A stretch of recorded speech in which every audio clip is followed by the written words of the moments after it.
سادگی اور ثقافت کا ہے نگر تھر پارکر۔ تھر میں رہنے والی آبادی میں مختلف برادریاں شامل ہیں، جن میں کچھ 200 سال قبل راجستھان سے ہجرت کر کے یہاں آئے اور پھر یہیں کے ہو گئے۔ اس خوبصورتی، ثقافتی رنگوں اور سخت موسم کے علاوہ بھی تھر پارکر میں بہت کچھ ہے، مگر یہ سب کچھ زمین کی تہوں میں دفن ہے۔ وہ ہے کالا سونا۔ کوئلے کے وسیع و عریض ذخائر موجود ہیں تھر میں۔ یہ ذخیرے بھارت میں تھر کے ملحقہ علاقوں میں بھی موجود ہیں۔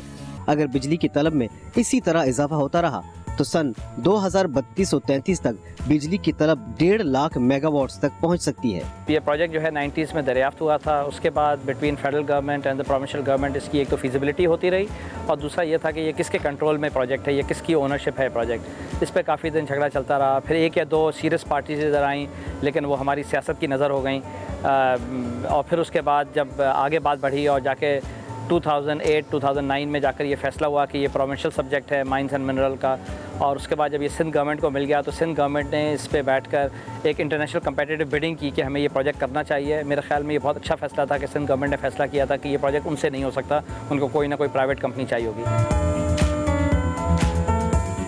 یہ بات حیرت اور دلچسپی سے خالی نہیں کہ پاکستان میں کوئلے کے کل ذخائر 186 بلین ٹن ہیں، جن میں سے صرف تھر میں 175 بلین ٹن ہیں۔ سندھ حکومت نے نجی شعبے کے ساتھ مل کر تھر سے کوئلہ نکالنے کا فیصلہ کر لیا۔ اس سلسلے میں وفاقی حکومت اور صوبائی حکومت ایک ساتھ تھیں اور تھر کول منصوبے کو سی پیک کا حصہ بنا دیا گیا، جس سے چین سے قرضوں کی شکل میں مالی معاونت حاصل ہو گئی۔ کہ CMEC جو کہ چائنیز کمپنی انہوں نے جوائن کیا، SPIC ایک چائنیز کمپنی انہوں نے جوائن کیا، تو یہ 94% پاکستانی اور 6% چائنیز پروجیکٹ کے حساب سے یہ پروجیکٹ بن کے تیار ہوا۔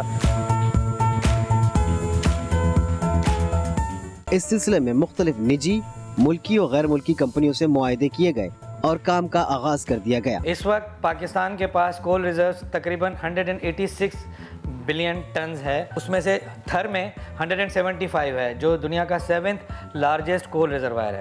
اس کو ان ٹرمز آف انرجی دیکھیں تو 50 billion tons equivalent to oil, جو کہ سعودی عرب اور ایران کے جتنے بھی آئل ریزروز ہیں اس سے زیادہ۔ منصوبے کے آغاز سے تھر کی حالت بدلنا شروع ہو چکی ہے، جس کا سب سے پہلا اثر مواصلات پر پڑا۔ آمد و رفت کے لیے سڑکوں کی تعمیر ہو چکی ہے۔ پہلے جس علاقے میں پہنچنا اونٹوں اور مخصوص ٹرک کے بغیر ممکن نہ تھا، اب وہاں کراچی سے چند گھنٹوں میں پہنچنا ممکن ہو گیا ہے۔ تھر کول منصوبے پر لگنے والے پلانٹس پر افرادی قوت کی ضروریات کو پورا کرنے کے لیے دور دراز علاقوں سے ورک فورس کو لانا مہنگا کام ہے، لہٰذا مقامی لوگوں کو ترجیح دی گئی ہے۔ جو پاکستانی یہاں پہ تقریباً 2-2.5 ہزار لوگ کام کر رہے ہیں، اس میں سے 80-90% آف جو لوگ جو ہیں یہاں پر وہ تھر کے لوگ ہی کام کر رہے ہیں یہاں پہ ہمارے پاس۔ 129 ڈمپر جو کام کر رہے ہیں اس پہ جو ڈمپرز ڈرائیور ہیں وہ تقریباً تھر کے لوکلز ہیں۔ ہم یہاں پر آئے، سب سے پہلے ہم نے آ کے لوگوں کی یہاں پہ ٹیکنیکل ٹریننگ کرائی، سب کو سکھایا، سب کو بتایا کہ بھائی اگر آپ ادھر ہمارے پاس کام کریں گے تو ہم آپ کو ایز اے انسکل لیبر تو لے سکتے ہیں، لیکن اسکل لیبر نہیں لے سکتے، اصل پیسے آپ کو نہیں ملیں گے۔ ہم نے چینیوں کے ساتھ ٹریننگ دے کے ابھی آپ دیکھ رہے ہیں ہمارے پاس تقریباً 90% جو ڈرائیورز ہیں وہ سارے تھر کے ہیں۔ پہلے تو ہم کراچی میں تھے، بہت دور تھے اور آنا جانا مسئلہ، اور تنخواہیں میں وہاں کم تھی، اور یہاں تو چلو گھر کے پاس ہی ہے، گھر کے گھر میں ہی ہے، تنخواہ بھی اچھی ہے، کام بھی اچھا ہے، ٹائمنگ بھی کم ہے، اور کھانا پینا رہائش فیسلٹی زبردست ہے۔ ہمارے ایک گاؤں کے میرے ساتھ جو ہے 40 سے 45 بندے یہاں کام کر رہے ہیں، سارے ڈمپر ڈرائیور ہیں۔ چائنیز نے ہمیں ٹریننگ دی، اس کے بعد ہم نے یہ مائن کا کام کیا۔ اس سے پہلے ہم نے کبھی زندگی میں مائن نہ دیکھا تھا، نہ سنا تھا، نہ ہی کبھی سوچا تھا ہم یہ کام کریں گے، لیکن ابھی دیکھا سنا کام کر رہے ہیں اور بہت اچھا لگ رہا ہے۔ ہم بالکل فخر محسوس کرتے ہیں ہم مائن میں کام کر رہے ہیں۔ مٹی سے ہمارے پاس 2-3 انجینئرس ہیں پروبیبلی جو کہ مہراج یونیورسٹی سے جنہوں نے کیا ہے، ہم ان کو ٹرین کر رہے ہیں۔ We call them 30 trainee engineers and you know they are part of my team ہے۔ مگر ان افراد میں صرف مقامی مرد ہی نہیں بلکہ یہاں کی خواتین بھی شامل ہیں۔ میں نے اپنی پرائمری اور انٹرمیڈیٹ یہیں مٹھی تھر پارکر سے ایجوکیشن لی ہے۔ اس کے بعد ہائر اسٹڈیز کے لیے جو ہے میں مہراج یونیورسٹی گئی تھی اور میرا میجر جو ہے کمپیوٹر سسٹم ہے۔ میں نے یہ کبھی نہیں سوچا تھا کہ جو ہے میں یہیں پہ آ کے تھر میں آ کے کبھی جاب کروں گی، کیونکہ موسٹلی ایسا ہوتا ہے کہ یہاں پہ اپرچونیٹی نہیں ہوتی انجینئرس کے لیے کہ وہ یہاں پہ آ کے جابس کریں۔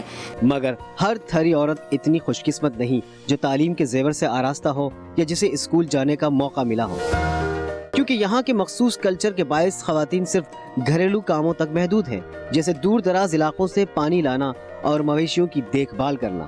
ایسی خواتین کو بھی اس پروجیکٹ میں کام کا موقع ملا ہے، جس کی ایک بڑی مثال گلابو ہے، جو تھر کول پروجیکٹ میں ڈمپر ڈرائیور کے طور پر کام کرتی ہے۔ سخت آب و ہوا اور خشک سالی سے مقابلہ کرنے والی ان خواتین کے لیے ڈمپ ٹرک ڈرائیو کرنا جیسے کوئی مسئلہ ہی نہ تھا۔ البتہ مسئلہ تھا تو یہ کہ ان خواتین کو کیسے ایک غیر روایتی کام کے لیے راضی کیا جائے، ایک ایسے معاشرے میں جہاں مرد کی مرضی کے خلاف کچھ کرنا ناممکن ہے۔ ہم لوگ گاؤں گئے، ہم نے گاؤں میں جا کے خواتین سے میٹنگ کی، ساری خواتین کو ہم بلا لیتے ایک جگہ کمیونٹی میٹنگ، اس میں ان کو بتاتے تھے کیا پروگرام ہوگا کہ اگر کوئی اپنی کھیتی باڑی چھوڑ کے جاب کرے تو اس کو فائدہ ہو اس کا۔ اس کے علاوہ بھی میڈ چھوڑ کے پھر خواتین بولتے ہیں کہ ہمارا آنا جانا از اے کنسرن، سو بھی میڈ چھوڑ کے ہم ان کو پک اینڈ ڈراپ پرووائڈ کریں خود۔ اس کے علاوہ یہاں پر اتنا رواج نہیں تھا کہ خواتین اکیلی ٹریول کریں، اس کے لیے واٹ وی ڈیڈ واز ہم نے ہر خاتون کے ساتھ ایک مرد کو جاب دی، تاکہ جب وہ آئیں صبح تو وہ مرد کے ساتھ آ رہی ہیں، پھر آپ کا دن پورا ادھر گزر جائے تو وہ اسی مرد کے ساتھ اپنے ہسبینڈ ہو گئے، فادر، بھائی جو بھی ہے ان کے ساتھ واپس جا سکیں۔ مائننگ یا کانکنی ہمیشہ سے ایک مشکل اور جان لیوا کام رہا ہے۔ گہری اور تنگ سرنگوں سے زیر زمین جا کر معدنیات کا حصول ایک عمومی طریقہ تھا، لیکن تھر کول منصوبے کی خاص بات یہ ہے کہ یہاں کانکنی کا کام مخصوص طریقے سے کیا جا رہا ہے، جسے اوپن پٹ مائننگ کہا جاتا ہے۔ پاکستان کی سب سے پہلی اوپن پٹ کول مائننگ ہے۔ تھر میں بیسیکلی 175.5 بلین ٹن کولا ہے جو جس پہ ہم مائن لگا سکتے ہیں۔ یہ اس میں سے بلاک ہے، بلاک نمبر 2، جہاں پہ ابھی آپ دیکھ رہے ہیں پیچھے کام چل رہا ہے۔ یہ ہماری اوپن پٹ مائننگ ہے۔ بیسیکلی آپ نے دیکھا ہوگا کہ مائن ہوتی ہے تو انڈر گراؤنڈ میں بندے جاتے ہیں، وہاں سے کولا نکال کے پھر اوپر لا رہے ہوتے ہیں۔ یہ ہے ہماری اوپن پٹ مائننگ، آپ جو پیچھے دیکھ رہے ہیں یہ بالکل اوپن ٹو انوائرمنٹ ہوتی ہے۔ ہم اس پہ کیا کرتے ہیں، اسٹیپس بناتے ہیں کول تک ریچ کرنے کے لیے۔ آپ دیکھ رہے ہیں پیچھے ایکسکیویٹرز اور ڈمپرز کام کر رہے ہیں۔ ایکسکیویٹر کیا کرتا ہے، یہاں سے مٹیریل کو ایکسکیویٹ کر کے ڈمپرز میں لوڈ کرتا ہے، پھر ڈمپر یہاں سے مٹیریل لے کے ٹرانسپورٹ کرتا ہے ہماری ڈمپنگ سائٹ پہ، جو بالکل اس کے مائن کے نیئر بائی ہوتی ہے۔ وہ اس لیے ہم نیئر بائی کرتے ہیں، یہاں سے مٹیریل نکال کے وہاں پہ ہم پھینکتے ہیں۔ جب یہاں سے ہم کولا نکال لیں گے تو یہ ایکسکیویشن کو فل اپ کرنے کے لیے ہم یہی مٹی وہاں پہ ریکلیم کر لیں گے۔ بیسیکلی ہماری جو یہاں پہ کول جہاں پہ ہم ٹچ کریں گے وہ 145 میٹر پہ ہم یہاں پہ کول ٹچ کریں گے۔ اس کے بیچ ہمارے پانی کے 3 ایکوفائر آئیں گے۔ اس 3 ایکوفائر کہنے کا مقصد کہ پانی کے 3 تہہ آئیں گے جہاں پہ پانی ہوگا۔ ایک آئے گا 60 میٹر پہ، ایک آئے گا 125 میٹر پہ، ایک آئے گا 180 میٹر پہ۔ ماہرین کا کہنا ہے کہ تھر میں موجود کوئلے کے ذخائر سے حاصل ہونے والی توانائی 50 بلین ٹن فیول سے حاصل ہونے والی توانائی کے برابر ہوگی، جو سعودی عرب اور ایران کے تیل کے ذخائر سے حاصل ہونے والی توانائی سے بھی زیادہ ہے۔ فی الحال یہ منصوبہ مکمل ہونے کے بعد یہاں کے پاور پلانٹ سے جو بجلی بنے گی وہ 2 بڑے ڈیم سے تیار ہونے والی بجلی کے برابر ہوگی۔ تھر کول منصوبہ ایک بڑے رقبے پر پھیلا ہوا ہے، مگر جوں جوں یہ پھیلے گا اس منصوبے کی زد میں کئی گاؤں آئیں گے۔ ایسے میں گاؤں کے افراد کو دوسری جگہ منتقل کرنا بھی تھر کول پروجیکٹ کا حصہ ہے، جنہیں نئے گاؤں آباد کر کے منتقل کیا جائے گا۔ اس سلسلے میں ایک نجی کمپنی کے تعاون سے ایک ماڈل گھر بھی بنایا گیا ہے جو متاثرہ ہونے والے مقامی لوگوں کو دیے جانے والے گھروں سے مشابہ ہے۔ بسنے والے نئے گاؤں جدید سہولیات پر مشتمل ہونے کے باوجود پورے ثقافتی رنگوں سے سجے ہوئے ہیں، تاکہ یہاں رہنے والوں کو یہ احساس کم ہو کہ وہ اپنے گھروں کو چھوڑ کر آئے ہیں۔ گاؤں والوں کی انپٹ کے ساتھ کہ جس طرح کے ان کو گھر چاہیے تھے، جس طرح کے ان کو کمرے چاہیے تھے، جس طرح کی ان کو لیونگ فیسلٹیز چاہیے تھیں، ان کو جانوروں کی جگہ جس طرح کی ان کی بننی تھی، ان کی جو اطاق بننی تھی، یا ان کے گھروں میں جو ایک ٹریڈیشنل ہاؤس جو ہوتا ہے ان کا جس کو چورا کہتے ہیں، وہ اس کے اندر ہم نے انکلوڈ کیا۔ ان کے جو کچن تھے وہ انہوں نے ان کی خواتین سے مل کے اس کو ڈیزائن کیا کہ تاکہ ان کے ثقافتی جو طریقے ہیں اس کو ہم پرزرو کر سکیں۔ اسی طرح کے اس کے اندر ہم نے واش روم دیے۔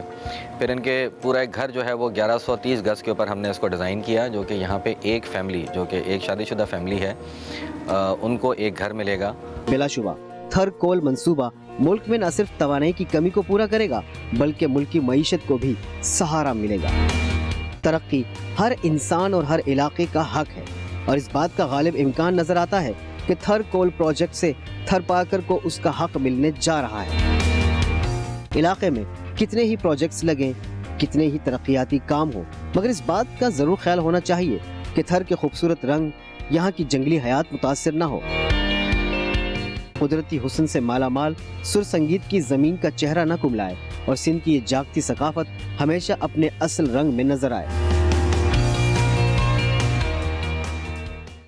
YouTube پر گوگلی نیوز دیکھنے کے لیے youtube.com کی سرچ بار میں googly news T V type کریں. گوگلی نیوز کے پیج پر سرخ رنگ کے سبسکرپشن والے بٹن پر کلک کرنا نہ بھولیے. YouTube پیج پر اپلوڈ ہونے والی ویڈیوز سے باخبر رہنے کے لیے بیل آئیکن پر کلک کیجیے. آپ کو ہر نئی ویڈیو کے بارے میں نوٹیفیکیشن موصول ہو جائے گا.